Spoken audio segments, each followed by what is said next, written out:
الحمد لله وكفى والصلاة والسلام على من لا نبي بعده وعلى آله وأصحابه الذين أوفوا عهدا الذين هم خلاصة العرب العربان وخير الخلائق بعد الأنبياء. أما بعد فأعوذ بالله من الشيطان الرجيم. بسم الله الرحمن الرحيم. يريدون ليطفئوا نورهم والله متم نوره ولو كره الكافرون. يريدون ليطفئوا نور الله بأفواههم والله متم نوره ولو كره الكافرون. هو الذي أرسل رسوله بالهدى ودين الحق ليظهره على الدين كله ولو كره المشركون. قال النبي صلى الله عليه وسلم: آئبون تائبون عابدون ساجدون لربنا حامدون. صدق الله وعده ونصر عبده وهزم الأحزاب وحده. صدق الله العظيم وصدق رسوله النبي الأمي الكريم ونحن على ذلك لمن الشاهدين والشاكرين والحمد لله رب العالمين. سورہ صف 28ویں پارے کی 2 آیتیں کریمہ تلاوت کی ہیں، جن کا مفہوم یہ ہے کہ کافر لوگ، بے دین لوگ اللہ کے نور کو بجھانا چاہتے ہیں اور اللہ تعالی اپنے نور کو مکمل کر کے پھیلانا چاہتے ہیں، اور کافر لوگ اس کو ناپسند کرتے ہیں کہ اللہ کا نور پھیلے. هو الذی ارسل رسولہ بالہدی ودین الحق. اللہ وہ ہے جس نے اپنا آخری پیغمبر ہدایت دے کر بھیجا ہے، اس پر کتاب نازل کی ہے،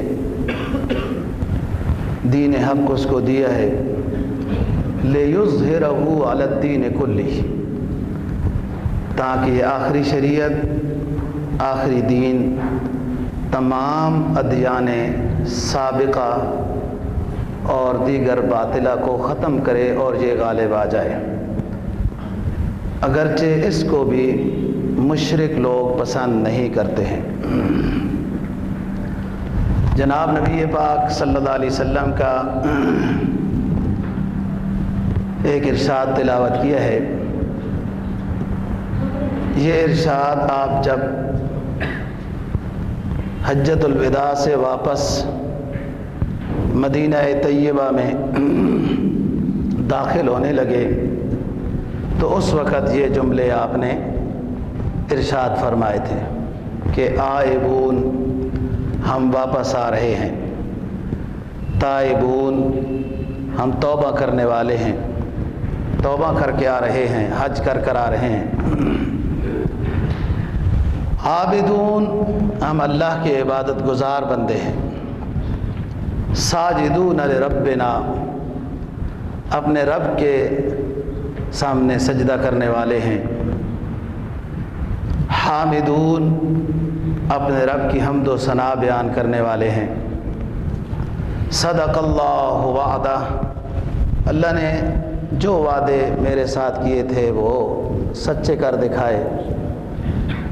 ونصر عبدہ، اور اپنے بندے کی ہر موقع پہ مدد کی۔ وہزم الاحزاب وحدہ، اور اللہ نے تمام اسلام کے خلاف جو لشکر تھے ان کو مغلوب بنا دیا، شکست دے دی ان کو۔ آج کی گزارشات میں بھی خطبہ حجۃ الوداع کی جو باتیں رہ گئی ہیں ان کو ذکر کرنا ہے۔ اور اس سفر میں، یعنی حجۃ الوداع کے سفر میں جو اہم باتیں سامنے آئیں ان کو ذکر کرنے کا ارادہ ہے۔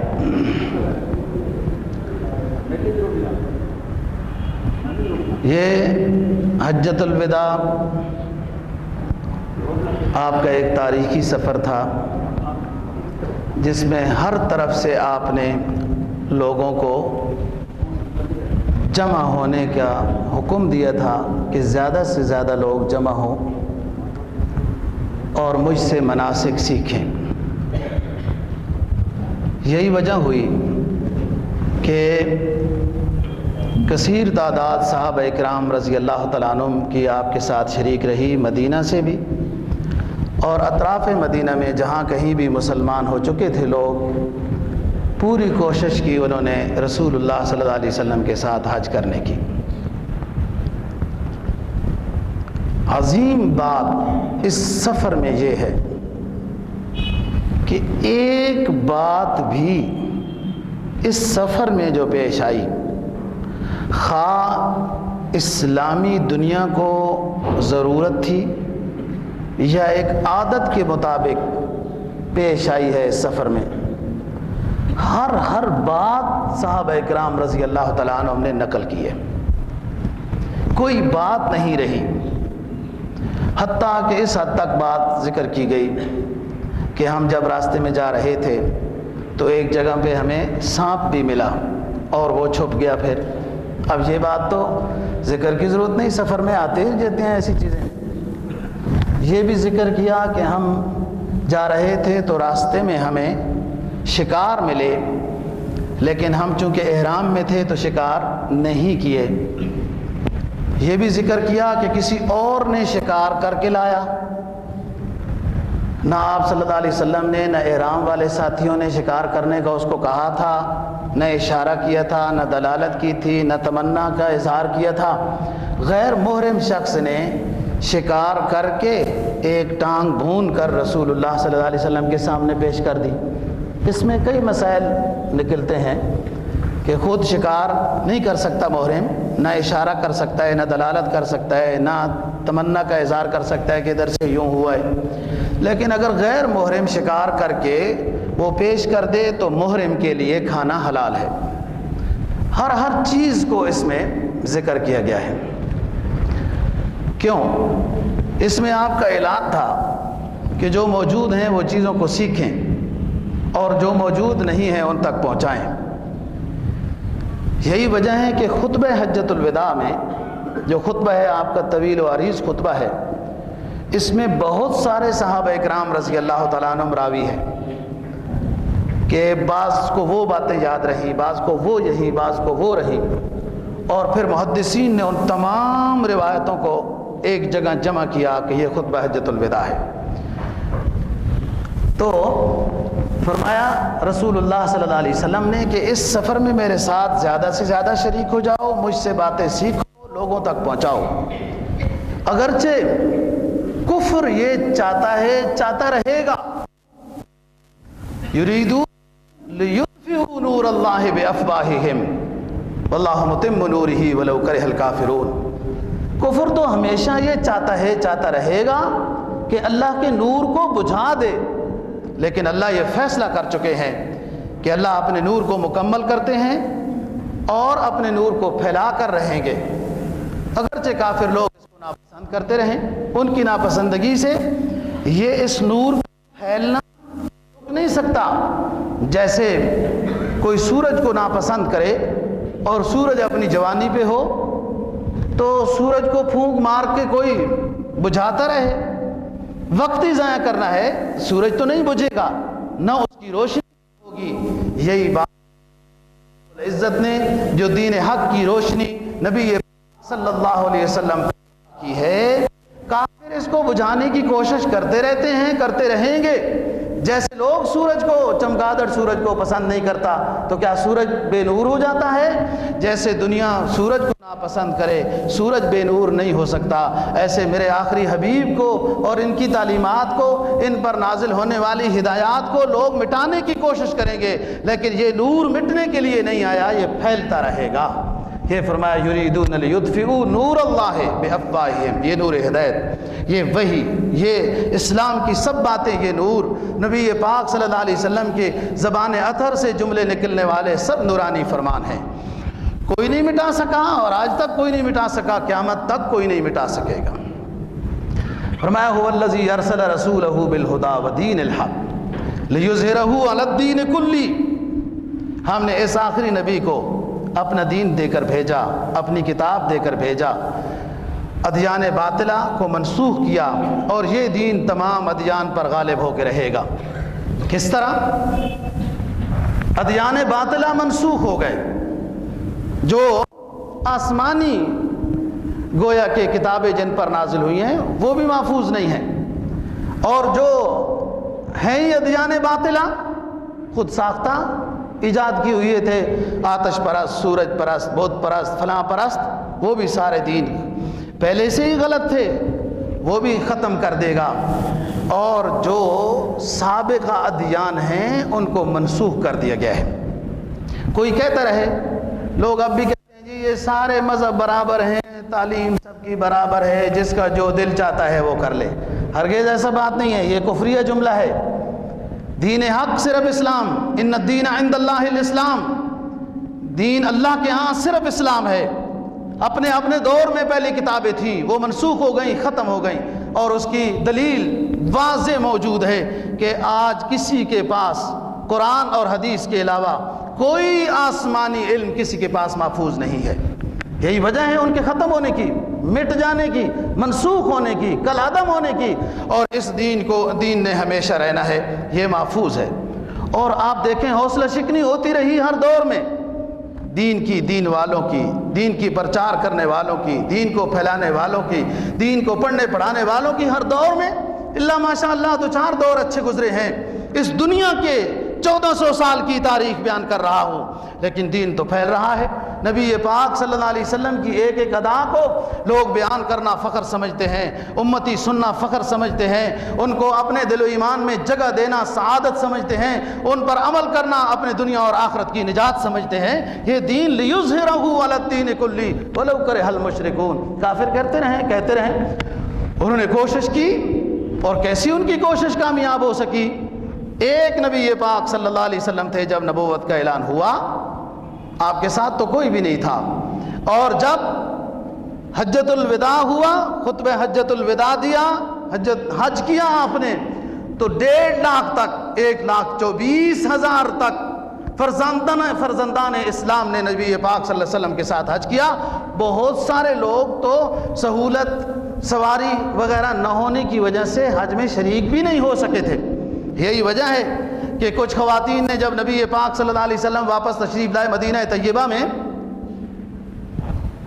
تو کچھ خواتین حاضر ہوئیں اور عرض کیا کہ حضور ہم تو ناکام ہو گئی، ہم خسارے میں ہو گئی کہ دنیا سعادت حاصل کی، آپ کے ساتھ سفر، آپ کے ساتھ حج میں شریک رہے، لیکن ہم آپ کے ساتھ اپنی بے وضاحتی کی وجہ سے حج میں آپ کے ساتھ شریک نہ ہو سکی، محروم ہو گئی اس سعادت سے۔ تو جناب نبی پاک صلی اللہ علیہ وسلم نے اس وقت وہ جملہ ارشاد فرمایا کہ رمضان میں جو شخص عمرہ کرے گا اس کو میرے ساتھ حج کرنے کا ثواب ملے گا۔ اس ٹائم پہ آپ نے یہ جملہ ارشاد فرمایا۔ ایک صحابی عرض کرنے لگے کہ حضور یہ ان عورتوں کی ہی خصوصیت ہے یا آپ کے ماننے والے سارے زمانے میں جو آتے رہیں گے ان کے لیے بھی یہ فضیلت ہے۔ جناب نبی پاک صلی اللہ علیہ وسلم نے فرمایا میرے ماننے والوں سب کے لیے یہ فضیلت ہے، جو رمضان میں عمرہ کرے گا اس کو ثواب ایسا ملے گا جیسے میرے ساتھ اس نے حج کیا ہے۔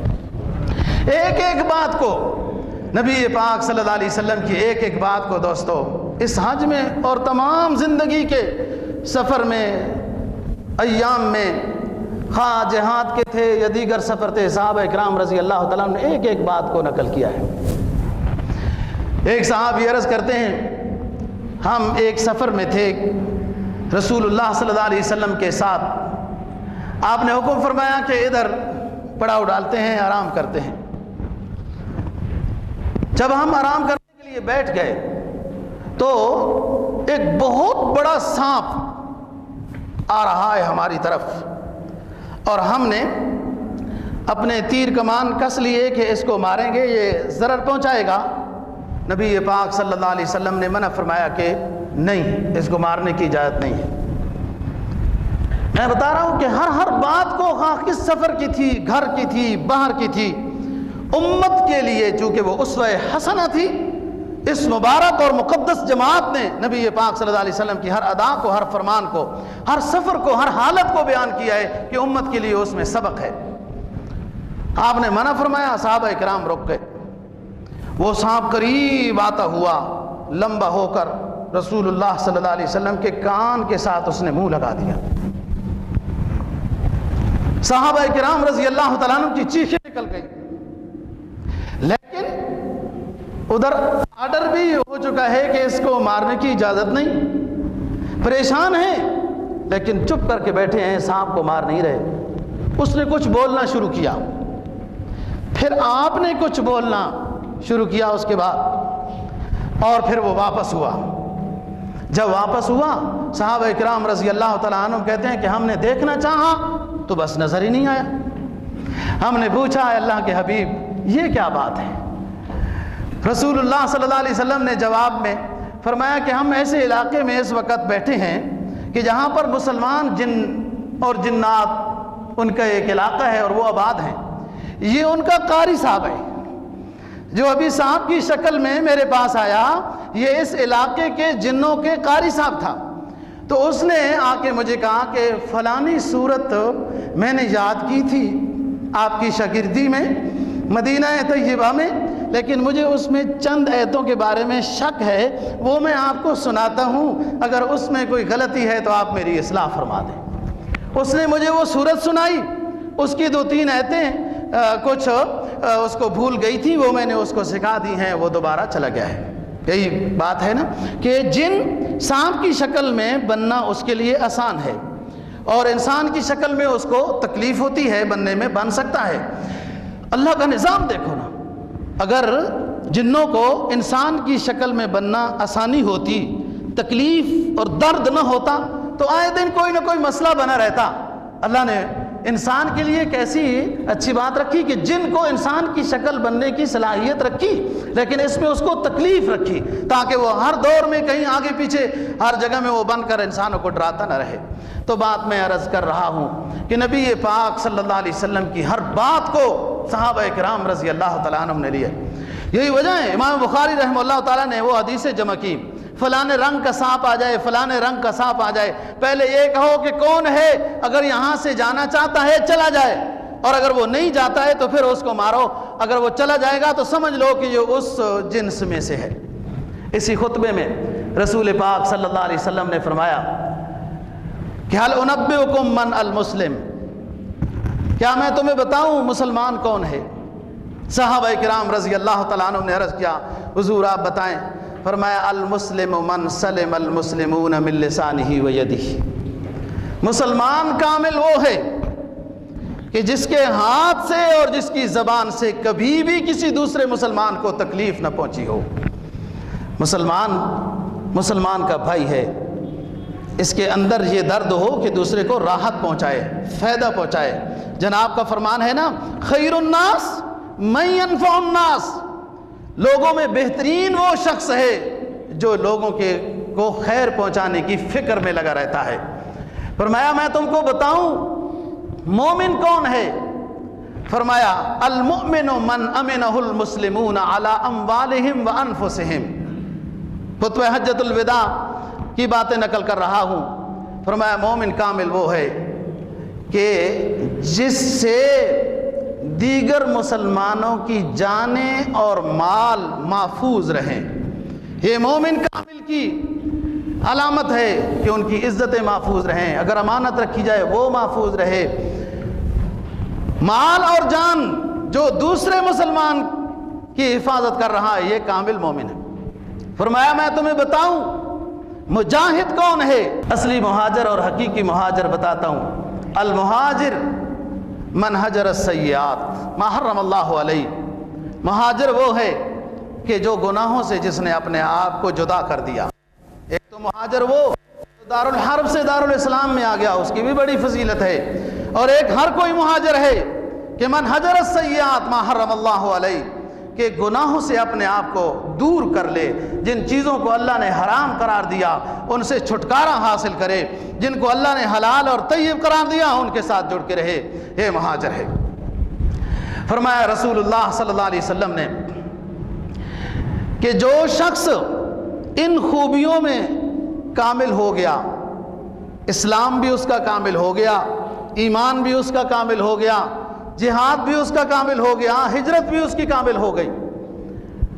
اور اسی خطبہ حجۃ الوداع میں جب آپ میدان عرفات میں خطبہ دے رہے تھے، لمبی دعا تھی جبل الرحمہ کے قریب.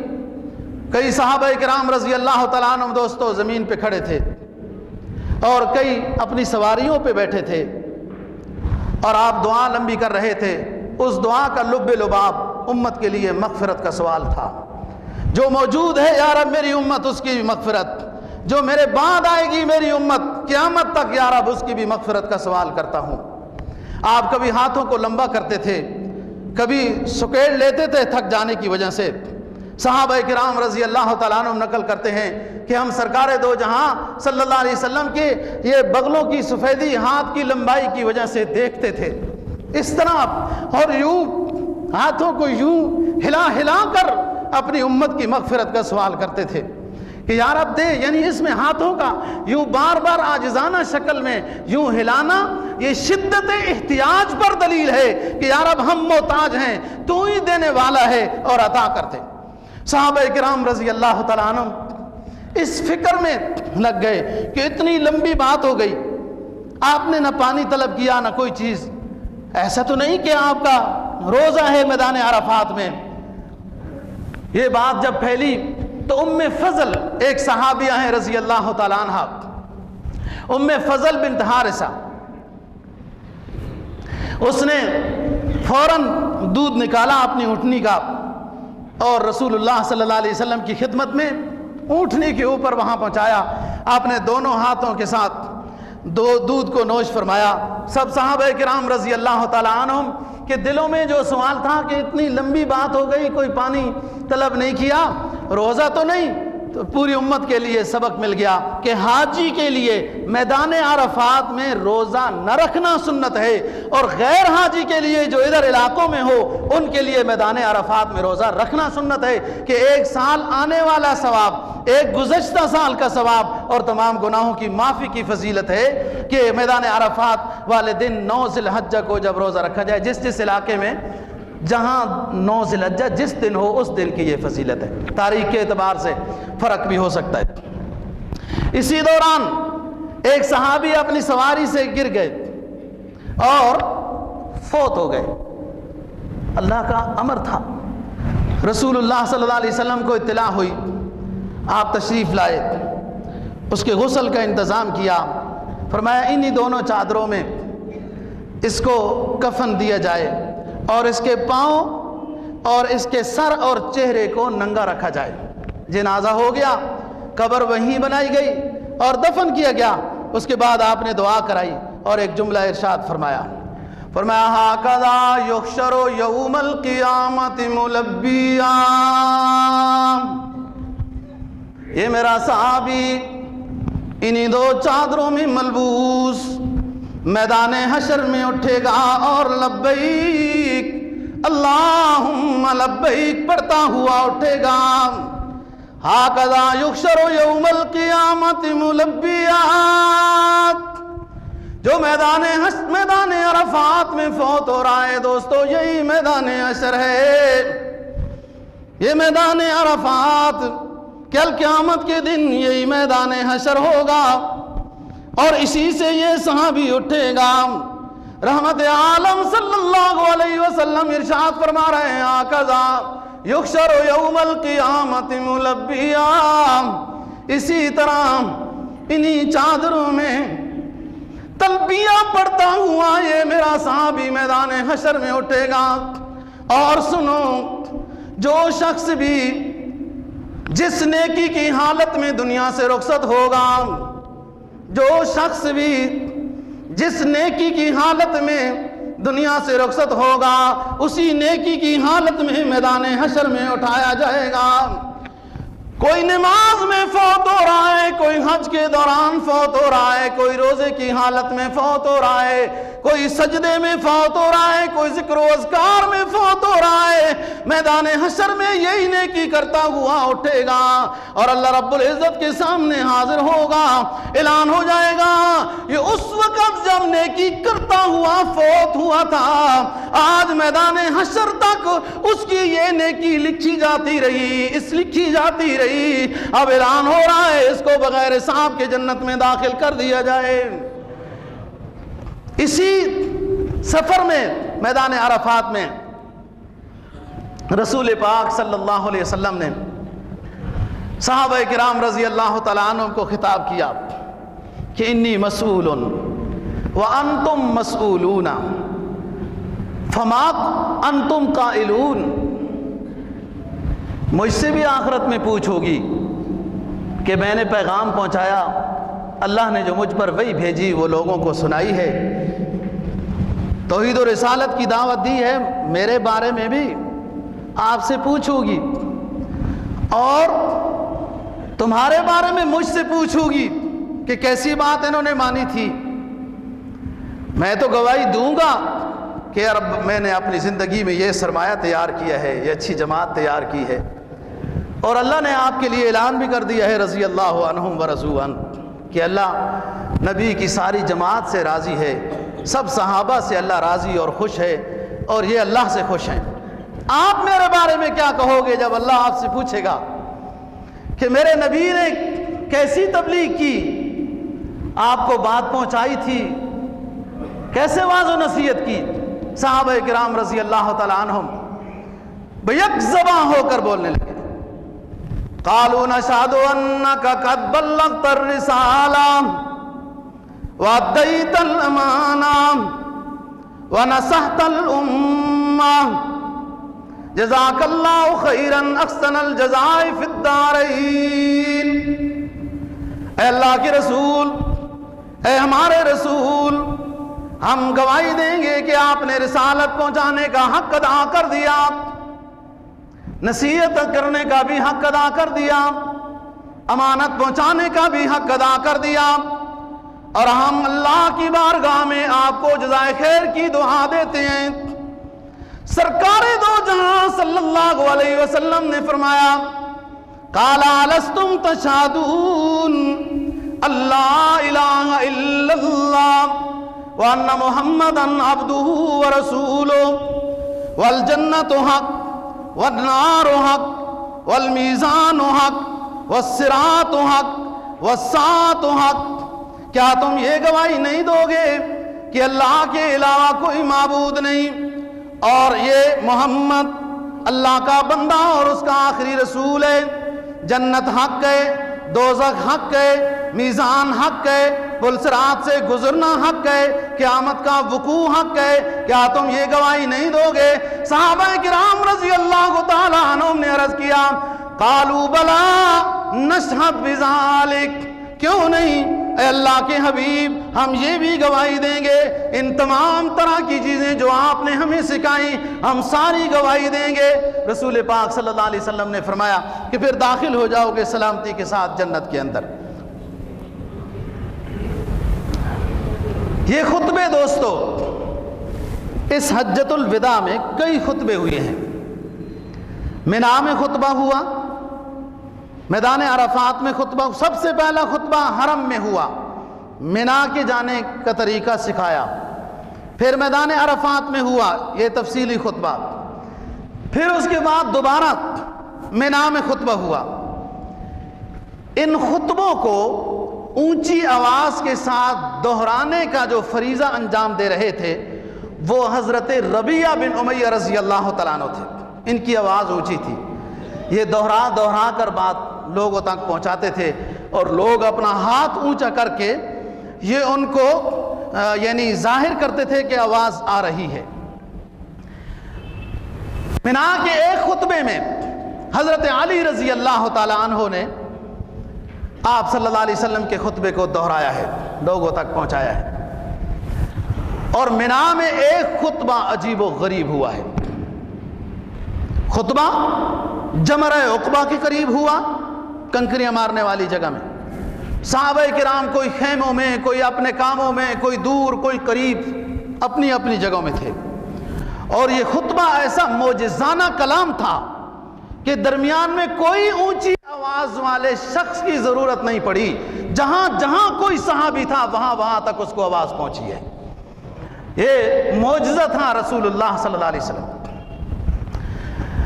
جناب نبی پاک صلی اللہ علیہ وسلم دوستو، یہ وہ پیغمبر ہیں کہ جن کے امتی ہونے کی خواہش سابقہ انبیاء علیہ الصلوۃ والسلام نے کی ہے۔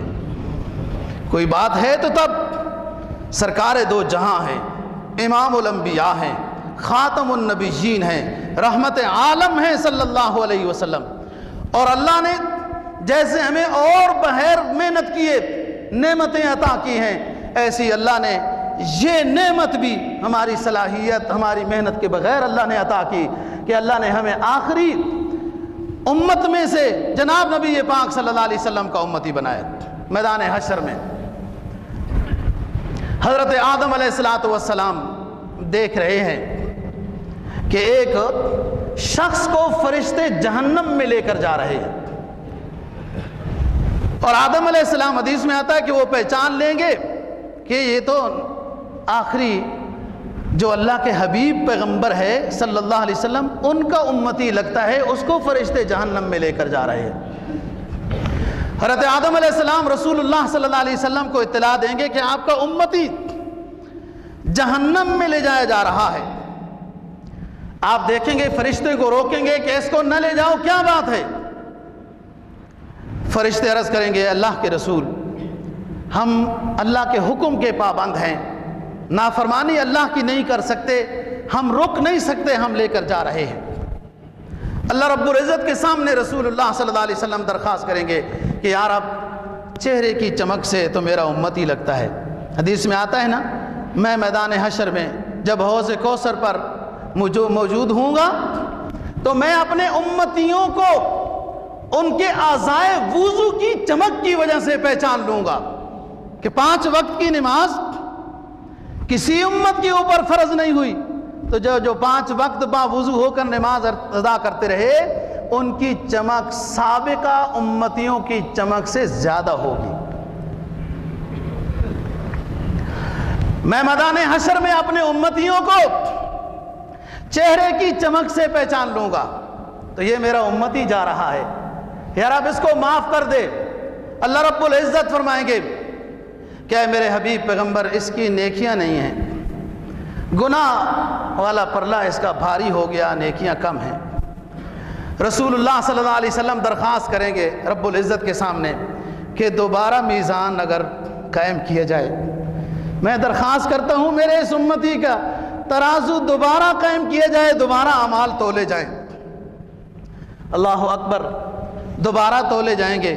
رسول اللہ صلی اللہ علیہ وسلم ایک کاغذ اس کے اعمال صالحہ والے سائڈ میں رکھ دیں گے اور وہ سائڈ بھاری ہو جائے گی، جنت کا فیصلہ ہو گیا۔ رسول اللہ صلی اللہ علیہ وسلم سے پوچھا جائے گا یہ کیا بات ہے اور یہ کون سا امتی ہے کہ جس کے لیے آپ نے یہ کاغذ رکھا اور اس کے اعمال صالحہ والا سائڈ بھاری ہو گئی؟ رسول اللہ صلی اللہ علیہ وسلم فرمائیں گے اس نے میری طرف درود شریف کا نذرانہ بھیجا تھا اور وہ میرے پاس رہ گیا تھا، میں میزان پر پیش کرنا بھول چکا تھا۔ وہ پیش کیا ہے درود شریف کا نذرانہ، اور اس کی برکت سے اللہ رب العزت نے اس کی مغفرت کر دی۔ مدینہ طیبہ میں ایک شخص منافق نے دعویٰ کیا کہ فلاں شخص کے پاس جو اونٹ ہے یہ میرا ہے، اور اس پر 2 گواہ بھی لے آیا۔ وہ منافق طرح کے گواہ بھی آ گئے۔ یہ صحابی عرض کرنے لگا کہ اے اللہ کے رسول یہ اونٹ میرا ہے، یہ گواہ بھی ہو گئے، وہ مدعی بھی ہو گیا، اب میں کیا کر سکتا ہوں؟ ایک درخواست ہے، اگر قبول ہو جائے آپ مجھے حکم دیں، میں اس اونٹ کو حاضر کرتا ہوں۔ آپ پر اللہ تعالیٰ کے فضل و کرم ہیں، کئی دفعہ کئی جانوروں نے آپ سے کلام کیے ہیں، آپ اس اونٹ سے خود پوچھیں، ہو سکتا ہے میرا رب مجھے حق دلائے تو وہ اونٹ خود ہی بتا دے۔ آپ نے فرمایا لاؤ حاضر کرو اونٹ کو۔ وہ اونٹ آ گیا۔ آپ نے اونٹ سے پوچھا کہ بتاؤ کون مالک ہے تمہارا؟ اللہ اکبر! اس اونٹ نے، حدیث میں آتا ہے، اتنی فصاحت و بلاغت کے ساتھ عربی میں کلام کیا اور کہا کہ اے اللہ کے رسول یہ میرا مالک ہے، جس کے پاس نہ کوئی گواہ ہے نہ کچھ ہے۔ اس کے جب ان سے پوچھا منافقین سے کہ تھا، یہ تو اونٹ کہہ رہا ہے کہ یہ میں اس کا ہوں۔ وہ کہنے لگا جی ہاں ہے تو اس کا ہی، لیکن ہم نے یہ پروگرام بنایا تھا کہ اس طریقے سے اگر کامیاب ہو جاتے ہیں تو اونٹ مل جائے گا۔ اس صحابی سے آپ نے پوچھا کہ آپ کو کس نیکی کی وجہ سے یہ بہادری آئی کہ آپ نے کہا کہ آپ اونٹ سے پوچھ لینا، اونٹ خود بتائے گا، ہو سکتا ہے۔ اس صحابی نے عرض کیا اللہ کے رسول میری عادت یہ ہے کہ میرے پاس جو بھی وقت ضروری عبادت سے یا ضروری کام سے فارغ ہوتا ہے میں آپ کے اوپر درود و سلام پڑھتا رہتا ہوں۔ آپ نے فرمایا یہی برکت ہے، اسی درود کی برکت ہے کہ جس کی وجہ سے آپ کے حق میں آپ کے اونٹ نے بھی، حدیث میں آتا ہے نا، یہ جانور بھی، یہ اعضاء بھی، یہ ساری چیزیں ایک دن آئے گا اس کے حق میں یا اس کے خلاف گواہی دیں گے۔ تو یہی بات ہوئی۔ فرمایا آئندہ بھی آپ اس اونٹ کو سنبھال کے رکھنا، خیال کرنا، چارہ صحیح ڈالنا، اور آپ کی جو نیکی ہے اس پر آئندہ بھی پابندی سے عمل کرتے رہنا، کثرت سے درود و سلام میرے اوپر بھیجتے رہنا، تمہاری دنیا آخرت کی نجات اسی کے اندر ہے۔ دوستو یہ خطبہ ایک طواف زیارت کے بعد بھی رسول اللہ صلی اللہ علیہ وسلم نے دیا ہے، اور یہ خطبہ آپ نے بیت اللہ شریف کے دروازے کا جو کڑا ہے، آپ نے دیکھا ہے دروازہ اور اس کے 2 کڑے ہیں، جب کھولتے ہیں تو اس کے زور لگا کر بند کرتے ہیں، اس کڑے کو پکڑ کر آپ نے آخری خطبہ دیا ہے اور فرمایا لوگوں کو کہ سنو، جب نماز غارت ہو جائے گی لوگ نماز کے پابند نہیں رہیں گے، سنو ایک وقت آئے گا لوگ خواہش کی پیروی کریں گے، سنو جب تمہارے حکمران نالائق اور بد کردار ہوں گے، پھر سنو اس وقت قیامت کا انتظار کرنا، سرخ آندھیوں کا انتظار کرنا، خیانت عام ہو جائے گی، امانت اٹھ جائے گی، حیا اٹھ جائے گا، بے حیائی عام ہو جائے گی، قتل و قتال عام ہو جائے گا، مسلمان کا دشمن بن جائے گا، تلوار اندر نہیں جائے گی، مسلمان کا گلا کاٹتی رہے گی۔ تو اس وقت قیامت کا انتظار کرنا، ایسی علامتیں اپنے دور میں نہ آنے دو کہ جس میں نماز ضائع ہو یا خواہش کی پیروی کرنے لگ جاؤ۔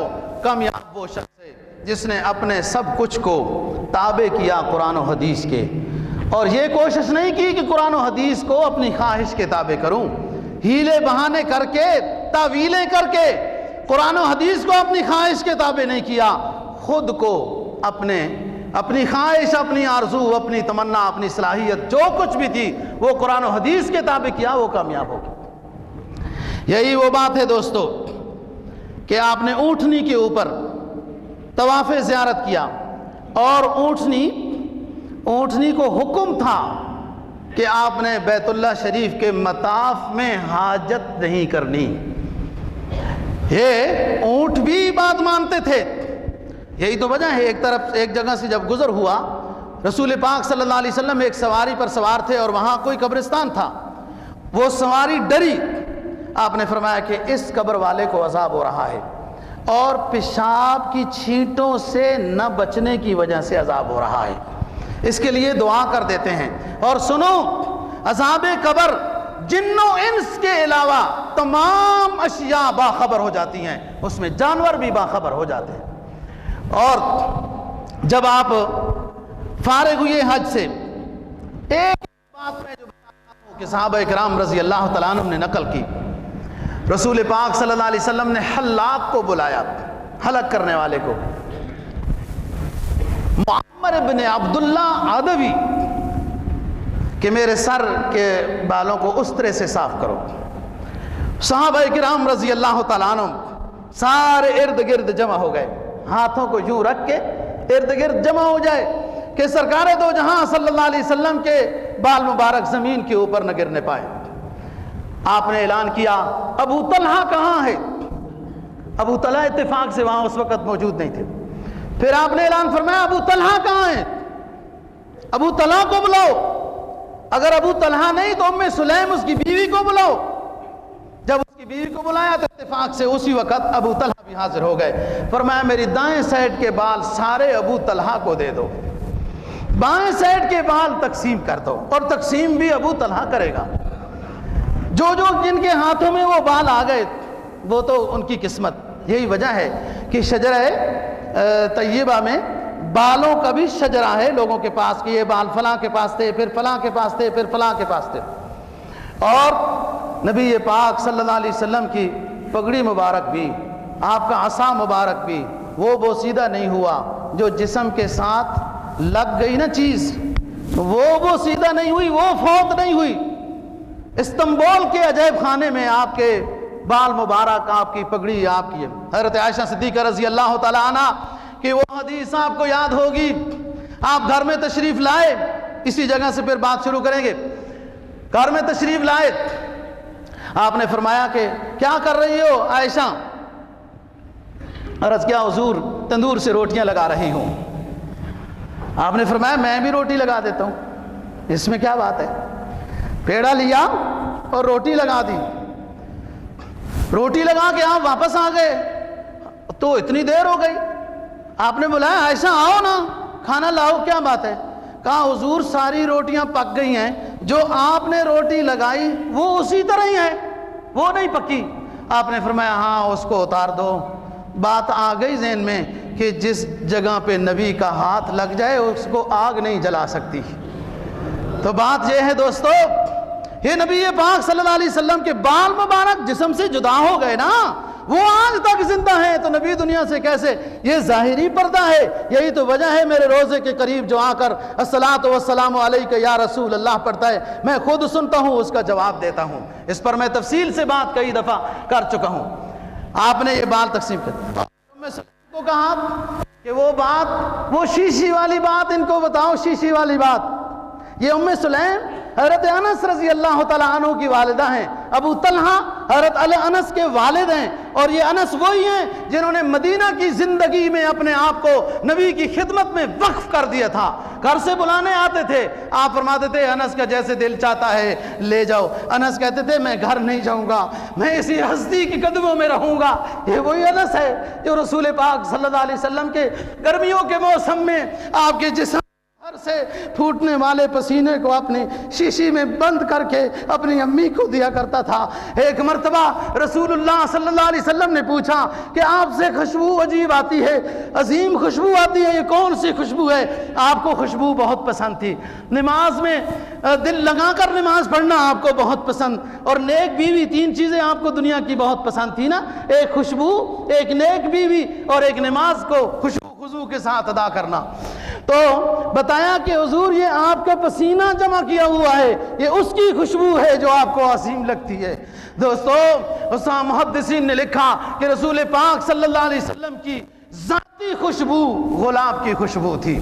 تو آپ نے کہا ام سلیم میں جب چلا جاؤں گا وہ شیشے میں جمع کیا ہوا پسینہ جو تو عطر کی شکل میں استعمال کرتی ہے وہ ختم ہو جائے گا، تو پھر خوشبو کہاں سے لے گی؟ یہ لو میرے دو بال، اپنی پانی کے شیشی میں ان میرے دو بالوں کو ڈال رکھنا، پانی کم ہوتا رہے گا وہ سب عطر بن جائے گا، وہ کم ہوتا رہے گا پانی اور ڈالتی رہنا، یہ خوشبو جب تک تو زندہ رہے گی تیرے پاس رہے گی۔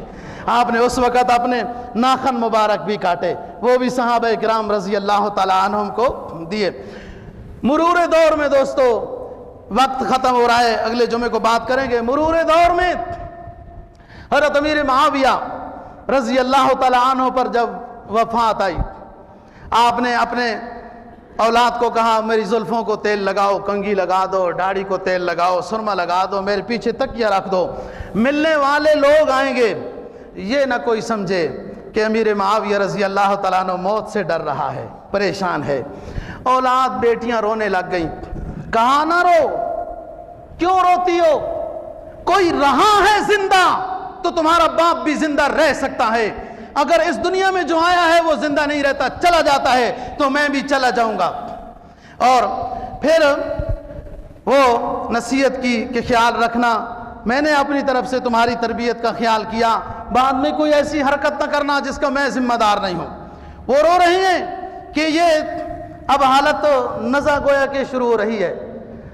آپ نے اس وقت ایک شعر پڑھا، فرمائے ذلمنیت انشبت اظفارہا القیت کل تمیمت لا تنفع،